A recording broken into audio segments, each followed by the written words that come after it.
I'm gonna find my baby. Woo! Oh, that sun goes down. I'm gonna find my baby. Woo! Oh, that sun goes down. Así que los dejo con Patricia y con Ricardo. Gracias por estar acá. Hola, buenas noches a todos y a todas. Bueno, vamos a partir un poco presentando a Ricardo. Yo creo que es mucho más cómodo que lo presenten a que se presente uno mismo. Ricardo Espinaza Solar, poeta, doctor en literatura latinoamericana, profesor asociado a la Universidad Arturo Prat. Becario de la Fundación Pablo Neruda en el año 2008, CONICYT 2006-2010, Beca Chile 2019-2021 y Fondo Nacional del Fomento del Libro y la Lectura, entre otros. Autor de los libros de poesía Antologías de 2006, Ciudad del Niño 2013 y su línea... Me perdí... Ya, y su línea de investigación principal comprende el estudio de la poesía y cultura latinoamericana. Ricardo. Yo sé que es tu presentación. Bueno, para partir tenemos el primer libro, que es del 2006, 2006. Sí, 2006. Y este texto de antologías, que lo tienen aquí, me gusta el dibujo. ¿Qué es lo que significa este dinosaurio? No es un dinosaurio, es una pieza de 3D. Es una pieza, un puzzle de 3D. Ah, No sé qué animal era, parece que era un caballo. ya. El caballo se ve muy presente en este libro de poesía. Hay muchos poemas que nombran de forma literal y metafóricamente el caballo. Bueno, en el prólogo de este libro, Hans Fernández Benítez dice sobre antologías que no es una antología en el sentido normativo y tradicional. ¿Qué opinas de ello? No sé, pero esto es la contraportada del libro, ¿no? Tiene un pequeño textito como para invitar a los lectores a que revisen eso. Era como una suerte de impostura ese libro desde el 2006, 2019 son 13 años. Y los textos eran de entre el 2003, 2004, 2005, por ahí, ¿no? Los textos siempre son precedentes al año de publicación, que finalmente el año de publicación es siempre una anécdota respecto de la producción de los textos.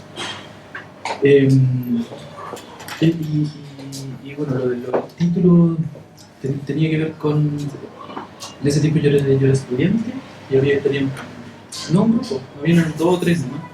Pero sí había como varios grupos de poetas, ciertas cosas como colectivas, como familia y todo. Y muchas publicaciones de revistas y ese tipo de cosas. Y entonces la idea era como una respuesta también a ese status quo de la poesía universitaria entonces. De no hacer una revista que recopilara muchas voces de distintos poetas, sino viendo en un libro de las distintas voces que tú puedes decir sobre ti mismo, ¿no? De que hay una suerte de pluralidad en el quehacer y en el decir de cualquier poeta, que ningún poeta es como una unidad, una identidad absoluta, sino que más bien es una presencia de voces, de sujetos. Y entonces ahí tenía que ver la pluralidad del libro y de los distintos poemas que están, ¿no? Lo que me interesaba también era la cuenta de cierto dominio más bien técnico, sonoro, variables estructurales que cuestiones temáticas propiamente tal. Y entonces eso es lo que habita el libro, habita el poema. Y también era como para no relevar, no destacar un poema por sobre los otros, sino poner un nombre general casi vacío y común como el de antologías. Y ya está. Eso, pero estamos hablando de un libro de 13 años. Con 13 años un niño está como en séptimo octavo básico. Así que más o menos como eso es el libro. El libro lo que representa es como... Otro chico y de estos poemas que hablan desde tu primera experiencia editando tu poema, me imagino que hubo una selección de ellos, probablemente hay algunos que te gustaban en su momento y ya no, y algunos que no te gustaban y podrían haber estado. ¿Cuál crees tú de los poemas de este libro que representaría más este mundo de identidades que dices tú? ¿Cuál es el poema más representado de este sujeto lírico autorreflexivo, ¿cierto? Que critica el status quo de la literatura. Yo no sé, son cosas que están así tanto tiempo. Tendría que mirarlo con calma. ¿O qué es lo que te impulsaba a escribir específicamente? ¿Qué es lo que te hacía criticar esto? ¿Había una influencia de algún profesor? No. ¿Algo que estabas leyendo en esa época? A ver, la escritura, para mí, la escritura tiene que ver con algunas cuestiones que se han vuelto importantes. En principio, de alguna manera, la escritura da cuenta de la presencia de un sujeto, independiente de que ese sujeto sea el sujeto que escribe, ¿no? Más bien una ficcionalización Como lo hace Bolaño. Voces distintas, etc. O sea, la presencia de algo que podamos identificar en la voz hacia un sujeto es casi para mí una suerte como de sine qua non del poema. Y luego que el poema juega con dos dimensiones, también, que se me haya ocurrido a mí, que es bastante común, ¿no? Que tiene que ver más bien con el hábito, con el habitat, con la experiencia, con la calle y con el saber, con la cultura. Entonces, comúnmente digo que el poema está entre la calle y la biblioteca, ¿no? Es decir, con los documentos, lo que sabemos, con lo que hemos mantenido como humanidad, es lo que está en la biblioteca y lo que a uno se le ocurre de la forma más sencilla mientras está leyendo la Biblia. Y luego, bueno, cuando uno trabaja, no sé, se toma en serio el quehacer del poeta, uno sabe que el lenguaje se ocurre de una manera muy particular, entonces hay una trama que tiene que ver con la propia materialidad de la lengua, o con tu lengua, con tu situación con la lengua, y por otro lado que tiene que ver con lo que reconoce como cierto canon, cierta tradición, cierta cultura, ciertos clásicos que tienen que ver con el arte propiamente tal. Entonces, de alguna manera uno dialoga o manifiesta algo a partir de la propia materialidad de tus elementos para poder hacer un poema, y por otro lado con aquello que reconoces como la tradición de tu arte, de la poesía. Ese diálogo con ellos, ¿cómo es? Sí, ¿Es un diálogo fluido? ¿Te genera contraste? ¿Es amistoso o rebelde? Eso es cotidiano. Lo que importa es una tercera dimensión que tiene que ver con tu situación cultural, ¿no? Tiene que ver con tu situación crítica, política, tu ideología, etc. Tu visión de la sociedad, etc. Son esos tres ejes los que interactúan en esta suerte de bisagra, de biblioteca y de calle, o de callejeo, si quieres, ¿no? O sea, de traficar la ciudad y traficar los libros, ¿no? Va a ser lo mismo. Ahora, dentro de eso, quizás los primeros textos son suficientes, ¿no? El primer texto, el título del primer poema es Toshi no Kure, que es el tercer verso de un haiku de Sanpo. Pero esto parte que traducido, medianamente traducido al chileno es algo así como el ocaso del tiempo, el ocaso del año, la puesta de las fechas, ¿no? Cuando se acaba el mundo, ¿no? Pero el poema, ¿no? Dicho así en japonés, cuando se acaba el mundo, el ocaso del mundo, se abre con dos versos de Vicente Huidobro, que están en el espejo de agua, el primer texto creacionista, que es Año Nuevo, que es la antítesis de cuando se acaba el mundo. Entonces uno dice, por un lado dices un haiku de mucho tiempo atrás, y después tienes un poema creacionista de Vicente Huidobro de principios del siglo XX, ¿no? Entonces en esa suerte de antítesis yo quería construir un poema que habitara. Que ahí estaba el tercer eje. Sí, algo así. Entonces de eso puedo ver, ¿no? Entonces los versos de Huidobro dicen: detrás de la sala un viejo rodado al vacío. El poema Año Nuevo trata de estar dentro de una sala de cine mudo, y lo que se proyecta es una guerra, ¿no? Que es las intuiciones huidoberianas respecto a la Primera Guerra Mundial. Entonces, bueno, la nueva fecha, la nueva edad es finalmente la destrucción. No hay mucha antítesis. Claro, no puede haber un año nuevo si es que no hay un año que muere. No hay mucha antítesis finalmente entre Huidobro y Sanpo, entre un haiku y el creacionismo. Por leer esos textitos, ¿no? Me gustaría que leyeras tú mismo estos poemas, que mejor que escucharlos del mismo autor, los que están marcados con el papelito, Okay. porque me llama mucho la atención mucho la atención la relación que haces con tu ciudad natal frente a estas metáforas. ¿Podrías leerlos, por favor? Bueno, vamos a tres, cuatro poemas. Esto es de otro poema, ¿no? Esto es Claro, son otros poemas. Sí, del Jinete Azul, del Blue Rider, Kandinsky y esa gente. Bueno, tiene una epígrafe de Bolaño, que es del Bolaño poeta, ¿no? El Bolaño que escribe novelas y cuentos. Escribe novelas. Bolaño poeta dice, y Utopía fue el veterinario. También hay una suerte de antítesis. Jinete Azul y un veterinario. Como un caballo en pena, como una imagen o símbolo en pena, como una metáfora penándote la espera, como una portada mirándote las venas, como un herrero equivocado se reitera. Por donde no anduvo la huella de esta espuela, larga y ondulada como una serpiente, como la prolongación de la tercera pierna, se arrastra larga y erecta entre los pasos perdidos de tu voz y tu alma, de tu palabra, quizás de tu palabra. Viéronle pastar cardo y espina, risa del pienso, le viste pastar a la madera. Y buscabas tu nombre, otra vez inscrito, otra vez la huella que comiste y el naufragio tragando, ocultamente tragando.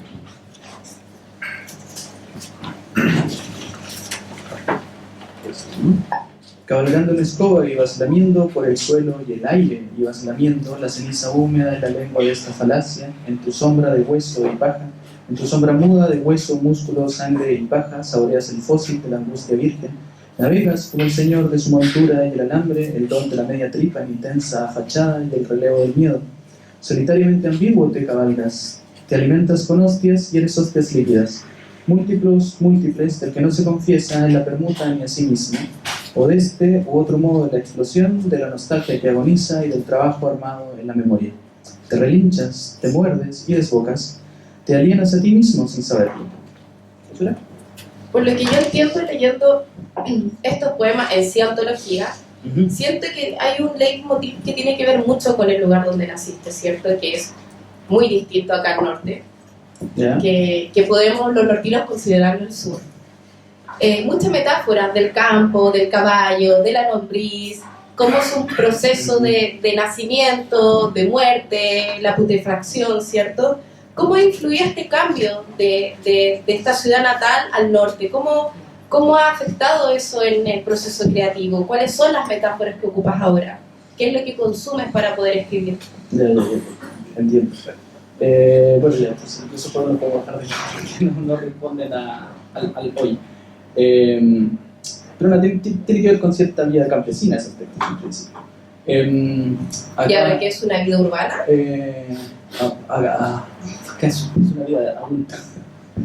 Entonces uno también enfrenta la escritura de una forma un poco más seria, menos lúdica como esa, pero con más conciencia del juego. Eso es lo primero. Luego, claro, hay elementos distintos.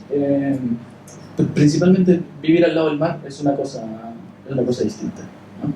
Y entonces, claro, la presencia del mar o de los sonidos del mar o de los cantos que pueden provenir del mar, pues uno puede proyectar cantos de peces, de fragatas portuguesas, de ballenas sobre todo.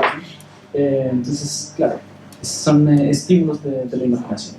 Pero por otro lado, también cuando uno trabaja desde ciertas perspectivas culturales, te das cuenta que tienes un sedimento cultural fabuloso en esta zona. Es una zona histórica, ¿no? Esta zona de los primeros, no sé, correos letrados, ¿no? La escritura de, qué sé yo, de donde podemos tener nuestros afectos, ¿no? Que yo soy hijo de vecino, no de la aristocracia, ¿no? Entonces uno puede tener ciertos afectos con la gente que escribió antes, y esa gente que escribió antes, los primeros chilenos que escribieron, los cuales yo me puedo sentir vinculado emocionalmente, eran obreros, ¿no? Con mis abuelos, con mis abuelos. Entonces eso es importante. La relación con la salitrera, la cantidad de cartas y poemas. Claro, ¿no? Una riqueza que no tienen otros lugares. Y por otro lado, bueno, esta es una zona de intersección de cruces y de cruces no normados, ¿no? De tráficos, de voces, de fronteras, de hablas, ¿no? Y eso enriquece sin duda la escritura. Entonces, claro, incluso son poemas mucho más uniformes, ¿no? Mucho más ordenados. Y lo que me interesaba también era dar cuenta de cierto dominio, cierto poder hacer poemas. Pero acá yo cierta conciencia del oficio y también mayor libertad al momento de escribir. Es increíble cómo va el proceso creativo relacionado con la experiencia. O sea, no, uno no escribe lo mismo cuando partiste estando en la universidad y ahora trabajando en una universidad. Hay cierta madurez también en las perspectivas que uno tiene para poder escribir. Y eso yo lo veo en Ciudad del Niño. Este libro me parece que tiene dentro una forma de escritura que no es similar a la de antologías, permiso. Si uno ve acá, hay una forma, ¿cierto?, ordenada, estructurada, que tiene que ver también con lo que uno hace dentro de la universidad cuando está aprendiendo. Y vemos que este libro, la forma es distinta. Esto me recuerda mucho, cuando uno ve estos poemas escritos de esta forma, a la poesía urbana, ¿cierto? Cuando uno ve estos poemas o frases que se están dando vuelta por las redes sociales, acciones poéticas. ¿Por qué utilizas esta forma en este libro? ¿Qué es lo que quieres expresar con esta forma de escritura que no es muy conocida? El tamaño del libro tiene que ver con el uso de la materialidad o del soporte, en dónde está la palabra, ¿no? Pero eso no es nada nuevo. Eso Mallarmé llevó, no sé, la lectura de un diario al poema. Entonces, el diario tú lo miras, ¿no? Entonces, la lectura de Ronald Kay, de Ramón Zulita, no se me ocurre a mí tampoco.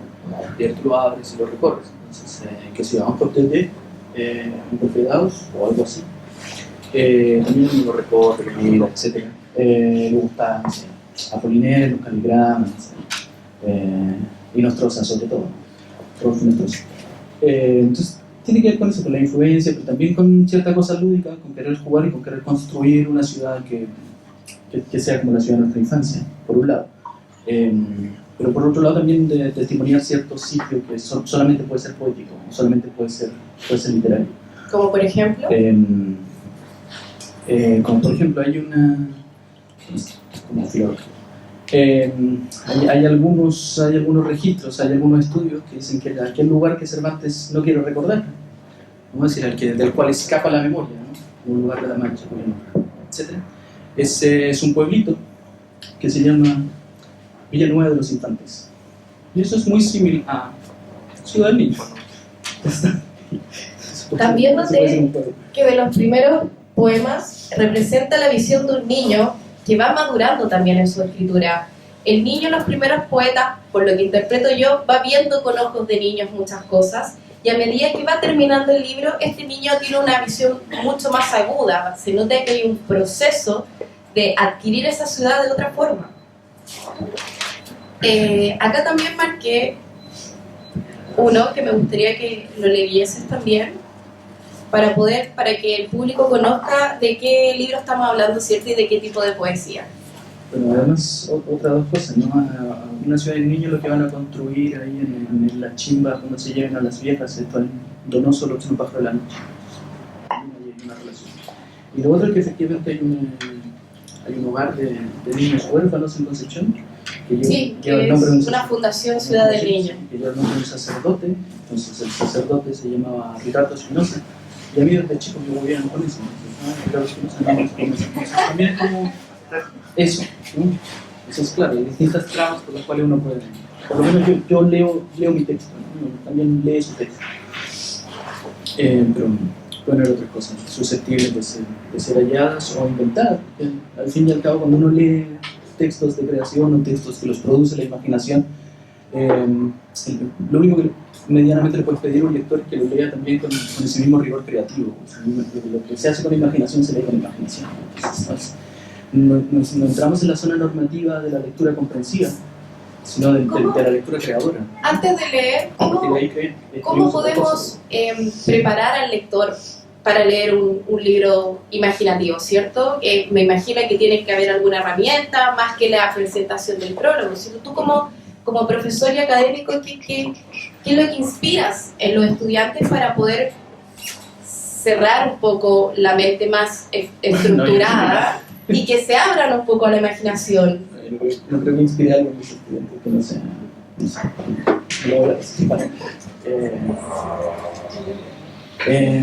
Nada, léelo libremente, si fuese algo que nunca que te puede invitar a hacer algo. Además, lo puedes leer todo, pero quizás no tienes disposición a tomar contacto con todo. Entonces hay textos que puedes entrar y hay otros en los que no vas a entrar y no vas a entrar. No, será para otro momento, será para otra edad, etc. O bueno, entras 2 o 3 veces a un texto y es como el río Heráclito, o sea, siempre va a ser distinto.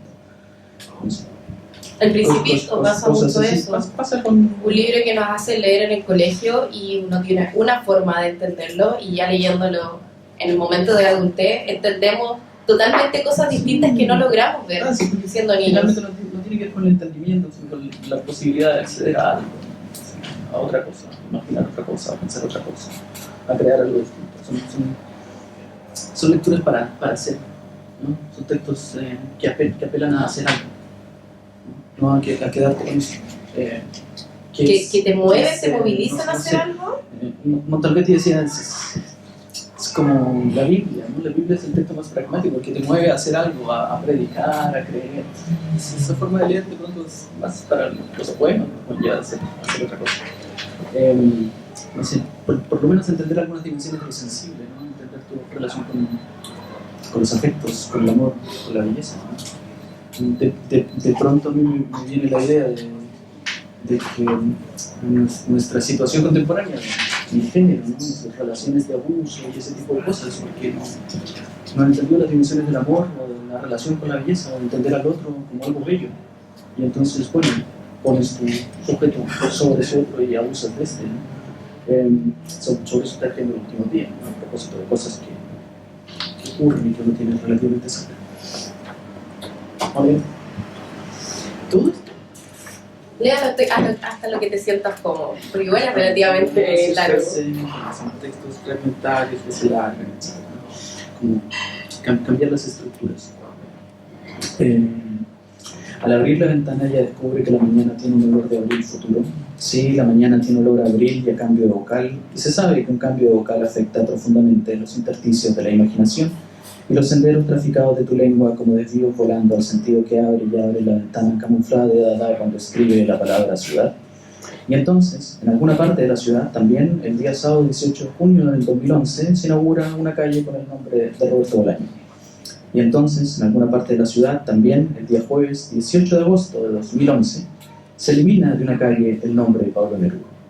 Y entonces, en alguna parte de la ciudad, también, pero ni la memoria ni la infancia de la Somona, por la bisagra suelta de su delirio suyo, que tan suyo que es, pero que batiente al borde del aroma, y el derrotero de la metáfora, ni la observación de la cosa, ni una, ninguna, alguna transparente galería, que la suya experiencia esa de la contemplación trizada por un reflejo enterrado en la infancia senil de la anciana niñez, que la imaginación es trágica, que la creación ni cagando, pero entonces, que alguna vez, aunque sea, pero que aunque no sea, que al menos, que alguna, ni una, ninguna vez veo observar violentos animales embalsamados en su lenguaje baboso de caracol, junto a mi bar de anciano yéndose la tolva del camión, y entonces creo que fue el bar de la mi infancia también arrastrándose, que mis amigos saben de lo que hablo, pero entonces que también, que ahora, que no sé qué, que igual que queda balbuciendo la constipada demencia de los mocos mojados de la batiente del tiempo y violentos, pero el tiempo es un temporal peloteo sin siquiera una estancia del aparente, transparente, espejo, especlo, especulum, y la lectura del aroma le aviva el seso para escribírselo con eso al instante roto de su espiral en cerro,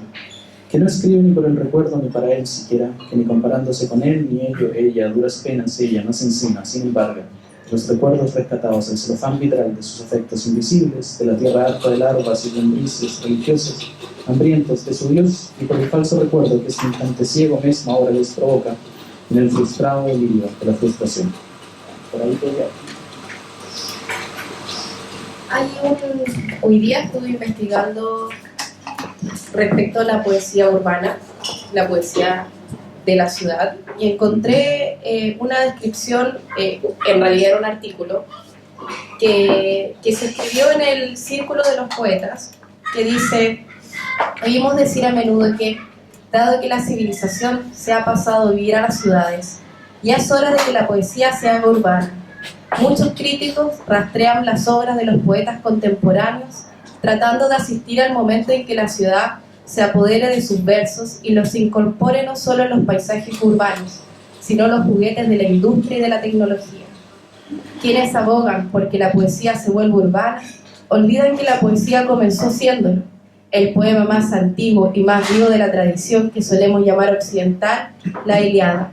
No solo es un poema urbano, sino el canto a la destrucción de una ciudad. Es decir, empezamos cantándole ni siquiera el nacimiento de las ciudades, sino a su aniquilación y su rutina. Las ciudades son tan antiguas como la civilización. ¿Qué te influye a ti para poder escribir Ciudad del Niño? ¿Hay poesía urbana dentro de este texto? ¿Estabas leyendo en algún momento poesía de la ciudad, por ejemplo? Bueno, no sé si serán como categorías necesarias, ¿no? Lo urbano, lo rural, lo campesino, no sé, lo nómade. Yo vivo en una ciudad, he visto como una persona de ciudad, tengo una familia, etc.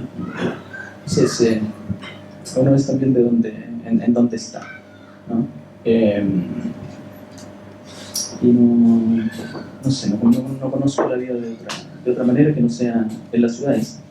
Por lo más, las ciudades siempre son bastante comunes, salvo las distinciones de los elementos, pues las ciudades son bastante comunes, ¿no? Que uno viaje a otra ciudad, pues no experimenta unas sensaciones muy distintas. Sea Ciudad de México, sea Barcelona, sea Buenos Aires, sea Iquique, sea lo que sea. Pero si vas a otro sitio, que no sea próximo al tuyo, así como la selva, el desierto, un paso de lancha, generas experiencias distintas. Pero en una ciudad o otra, solamente como cualquier otra. Eso, no sé qué más. El apellido de poesía urbana, pues no sé qué. Lo otro del campo a la ciudad, pues una cosa vieja, Raymond Williams, etc. No sé. Nos gustaría ahora que para ir cerrando habláramos de tu último libro, ¿cierto? Una obra inédita. ¿Qué encontramos en este último libro? Ricardo que escribió No son las cosas en las que estoy trabajando, son varias, ¿no? Yo trabajo varias cosas a la vez. Y hay otras en las que nada más registro. Mi ejercicio pues, tampoco es algo muy nuevo. Mi ejercicio es como similar al de un director, me lo imagino así, similar al de un director de cine después que ha hecho la grabación, con el montaje o la edición, eso se llama como postproducción. Vas seleccionando cosas, lo que has registrado, lo que has anotado, y a partir de ahí es que haces el poema o haces los poemas o el libro. Con una pequeña ventaja que cuando encuentras que te falta una escena, pues la puedes hacer de inmediato. De pronto al director de cine se da cuenta que necesitaba una escena y no tiene ni la fecha, ni el clima, ni el tiempo, ni los actores, ni nada. Pero el próximo año a ver si lo puede conseguir para poder grabar eso, etc. A mí se me hace como afín escribir esa manera, entonces estoy como en varias cosas trabajando a la vez. Y bueno, de alguna manera una que otra. Es una especie de puzzle y en algún momento armas en el libro, dejas piezas afuera, tratas de incluir todo. Sí. Además que hay momentos distintos, ¿no? Uno tiene intensidades, qué sé yo, otros momentos, ciertas calmas. Y a veces hay poemas que quizás no son los mejores del libro, pero que son necesarios para algunos sentidos, ¿no? Que sea, cosas de 2, 3 líneas, ¿para qué está esto? Son cosas más bien funcionales en relación a otros, que sí son los que uno cree que son los poemas del libro que has jugado el título. Eso, bueno, lo de Oasis otra vez, pues nada, son como sensaciones. Son registros como de sensaciones. Sí. Me gustaría que leyeras los 2 poemas que marqué aquí para que puedan conocer de qué se trata Oasis a través del último libro que trabajó Ricardo. Sí. Ok. Atravesándose en el cuerpo invisible de la ciudad, en el tiempo, invisible que se despliega y luego vuelve a desplegar, o se repliega a veces, como en esos viajes de interés facial, cual palabra sincopada a su rostro en movimiento, interés facial del tiempo, que inexistente entonces palidece, cual ceniza feroz que explotando entonces palidece en su explosión. Inexistente, cual pálida palabra que palidece entonces en la expresión parlante, que lunar temblante de definición. De aquí, los signos, de allá, también, que inexistente entonces en la ausencia de su diccionario. el sentido y el significado, pero entonces también, cuando el deíptico alucina el antinomio, ya lo comprende sus cientos de trayectos y explota, que también explotan y que luego vuelve a explotar en su implosión de estela, fugaz y fatal. Cual animal expresión inevitable de momento y movimiento de luna ondular. Si a poco andar, su breve andar por la desierto, por el suyo cuerpo invisible de la ciudad, desaparece. ¿Y lo otro era esto?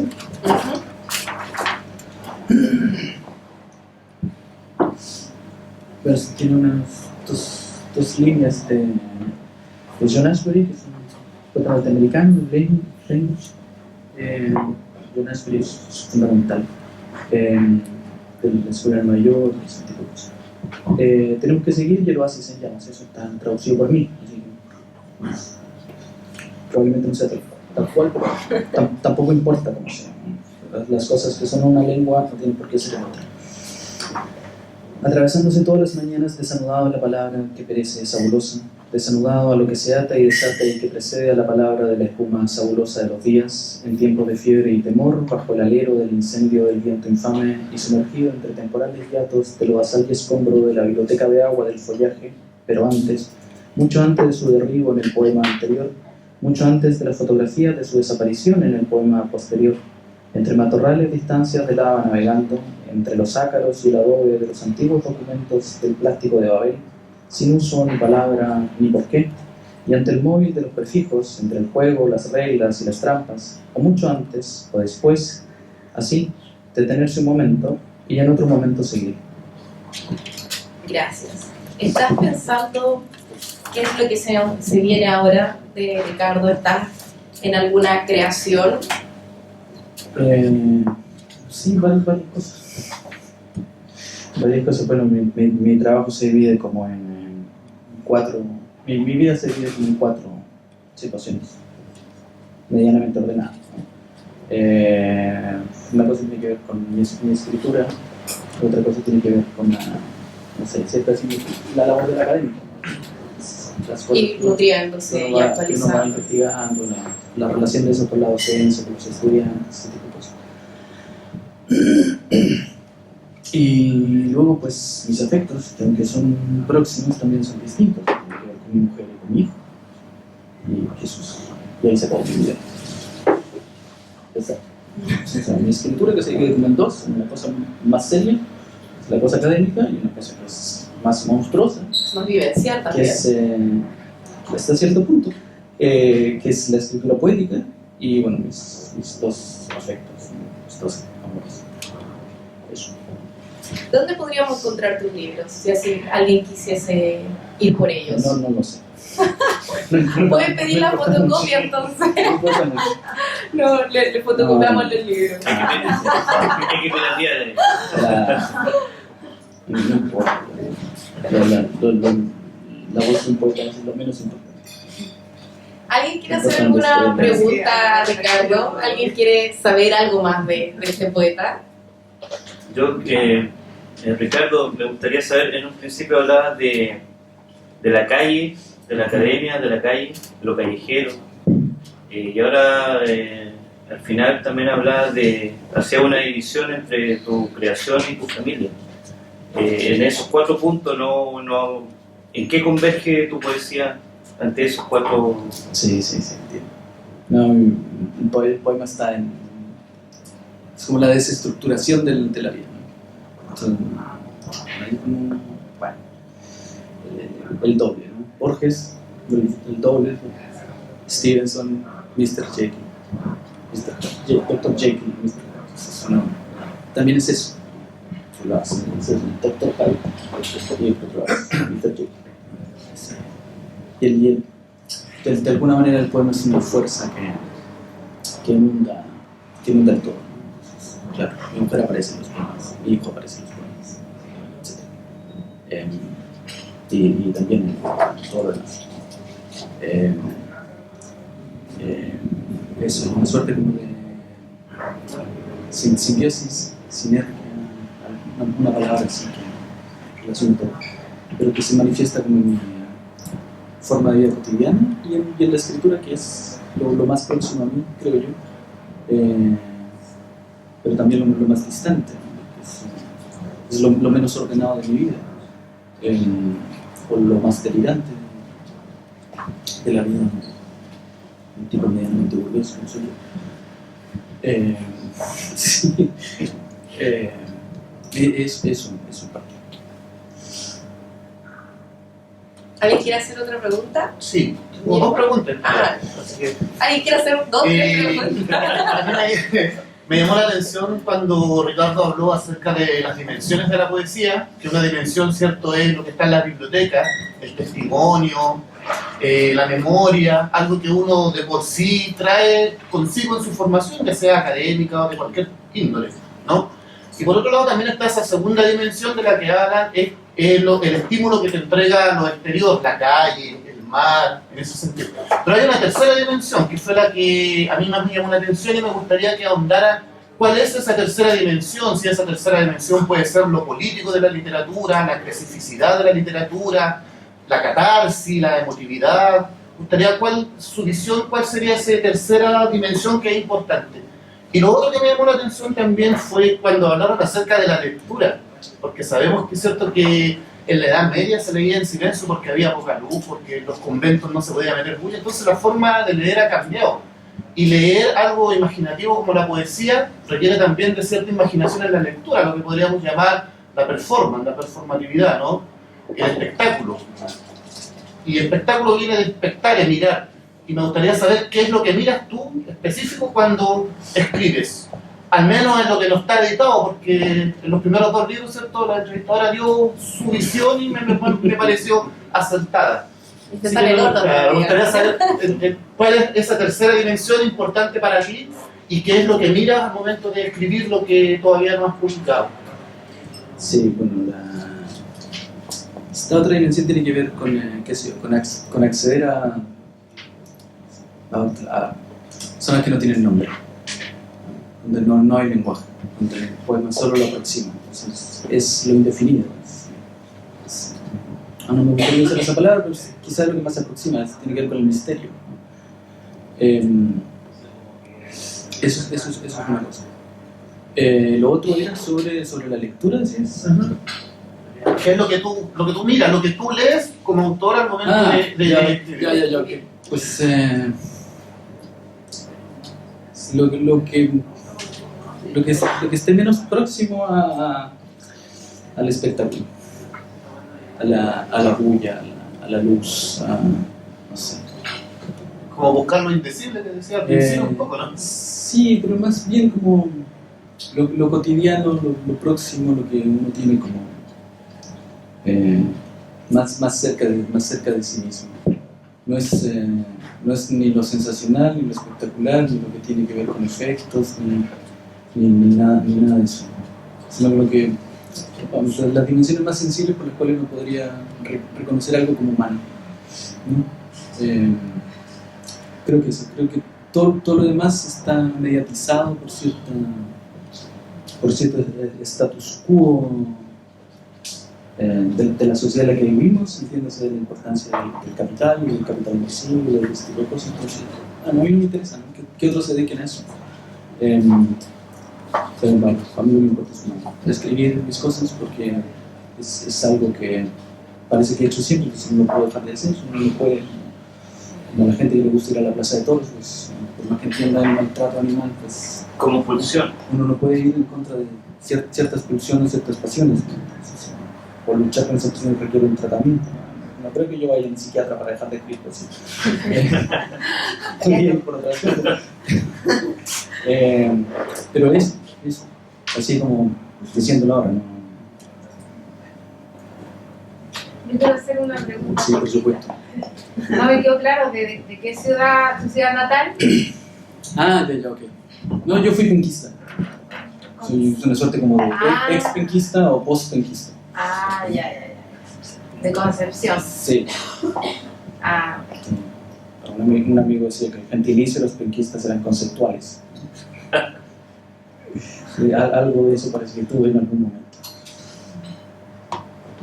Bueno, nos despedimos. Gracias por haber escuchado con tanta atención. Agradecemos también las preguntas. Los dejamos invitados para el próximo semestre, ¿cierto? Si vienen muchos más invitados y invitadas. Así que, ¿no quieres despedir tú? No. Ah, Gracias, ya. gracias a todos por la invitación. Eso, creo que no salgo nunca de mi oficina. De hecho, viene de la oficina. No, hace tiempo también que me alejé de los bares y todo. Me gustaba mucho estar. Lo trajeron a los bares. Un aplauso.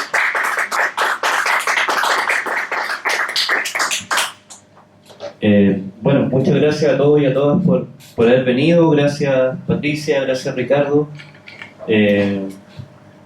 Y claro, como decía Patricia, ya se viene en unos meses más el segundo ciclo. Con Ricardo Espinaza cerramos este primer ciclo de escritores.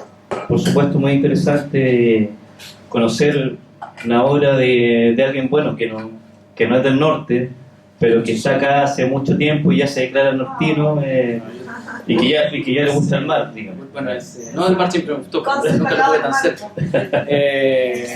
Pero no es García Márquez, ¿no? En la soledad uno es de donde tiene sus muertos, en algún momento, en alguna página, yo creo que uno es de donde nacen sus hijos. Yo tengo un nortinito, un quiqueñito, así que también soy quiqueño.